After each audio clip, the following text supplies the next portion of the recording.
Hey everybody, it's Matt with my Model Y Adventure. If you hear some background noise, it's just a propane heater I have in my garage because it's about, 10 degrees outside right now where I am. So trying to stay a little bit warm in here. But I do have a very cool update for the Model Y.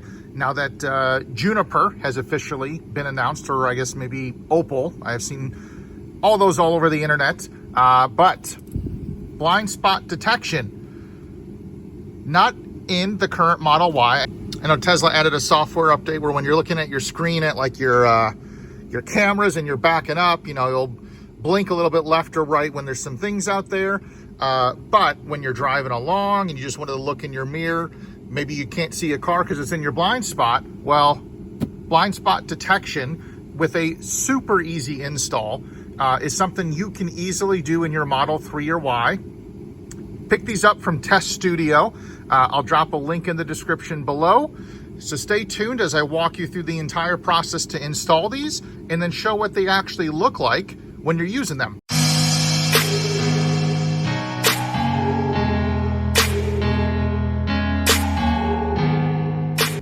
So to install these, it's a very simple process. They have the kind of dongle here that's in the various power wires they're going to plug in down here on the passenger side, and then the actual blind spot detection is going to plug in with a USB-C cable that's just going to plug in to this dongle right here. So to do so, the first thing we're going to need to do is remove the trim panel over here, this one, pull down the panel down here to be able to access the wiring down here. And then there's a couple ways that you can approach installing the actual blind spot detection monitors. One of them is, if you want a very clean look, is just lifting up your dashboard a little bit so you can run the wires from this side all the way down to over here. And these actual detectors are just going to kind of sit in this spot over here, one on each side. I've seen other folks kind of just run it through the gap here and kind of tucking it in all the way along to the other side over there. I wouldn't necessarily say that's going to be a good approach, but if you aren't comfortable with taking off your dashboard, to just lift it up maybe an inch, or maybe not even that much, to just be able to run some wires. There's all, you can do whatever you're comfortable with and what you want to do. So let me get started and get a trim removal tool. I know I've shown how to take these off a number of times, but we'll go through it again for this video. All right, so I got my trim removal tool. That's just gonna pop into here. And then this is just gonna pop on out. We'll put that to the side.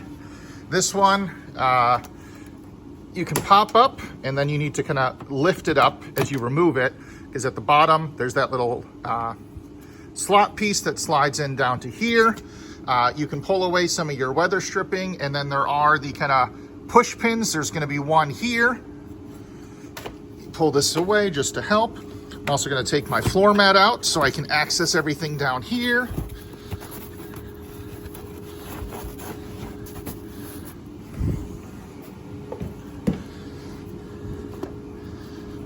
All right, so I got this piece. That just comes out super easily. Trim piece now kind of slides out of the way.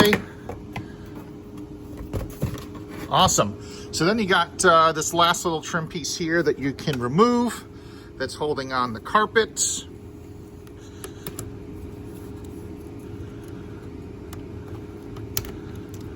And that one's out of the way. Maybe, there we go. And then you can pull this out of the way. So there are two parts we're gonna need to plug in here. There's the smaller one, which is right here.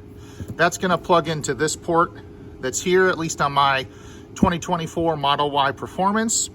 And then I know I have a number of other accessories in here, but there is a port. We're gonna use this one here, that I have the dashboard screen and then the auto presenting door handles plugged into.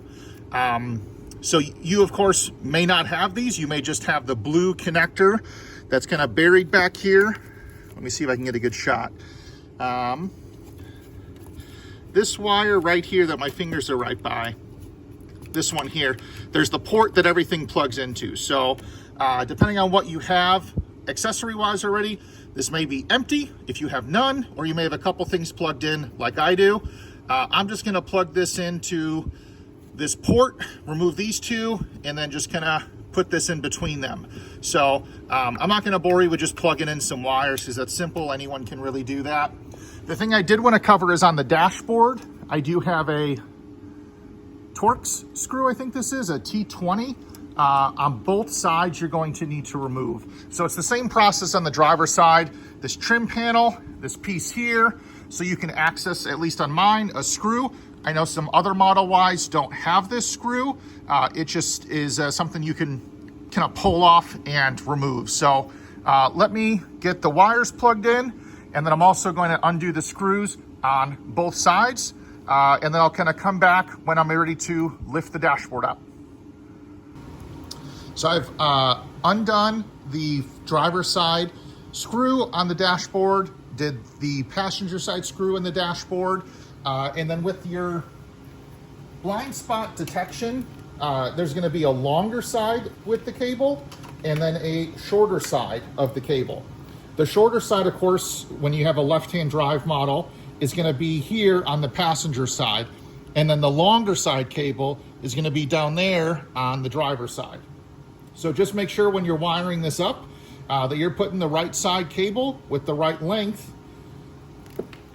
And let me go ahead and remove the dashboard now. So I've already done the driver's side, but this just kind of slides up. And you don't even need to bring it that far out or that far up, because you're in essence gonna run the cable underneath here by just lifting it up and sliding it into here. And then there's a little slot that's right here. That's on each side. That's where you're gonna put the blind spot detection device.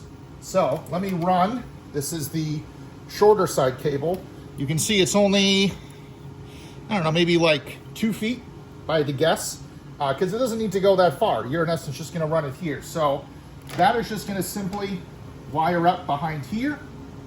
I'll help clean up some of the wire management when I am done, but then you're also gonna do the driver's side. So let me go run over to the driver's side. I'll run the cable underneath the dashboard, and then we'll kind of talk through what the next steps are. So you can see over here, I have the one blind spot detection, and then down over here, if I can kind of zoom in a little bit, there you go, I have the other one. And then in essence, the wires I just have coming out of this side over here and then running down. I'm gonna have them run behind here and then basically plug in that USB-C cable, which is right here, down into the dongle down here. See if I can do this one-handed. And those are plugged in. So now that this is all plugged in, you can in essence just push these. They just kind of sit into the spot over here. You can angle them once you kind of are able to start driving. You know, might help if you have a passenger to angle it a little bit towards you, so as you as the driver can see on this side and then see down over on that side. And then just work on some wire management cleanup down here. I obviously have a ton of things, so I'm gonna have to bury this down into here to have room, but it's just the reverse steps, pushing the carpet against the wall here of the passenger side, buttoning up the push pin into here, putting the trim back on, and then don't forget to do, at least on the versions it's applicable for, the screws to hold the dashboard in.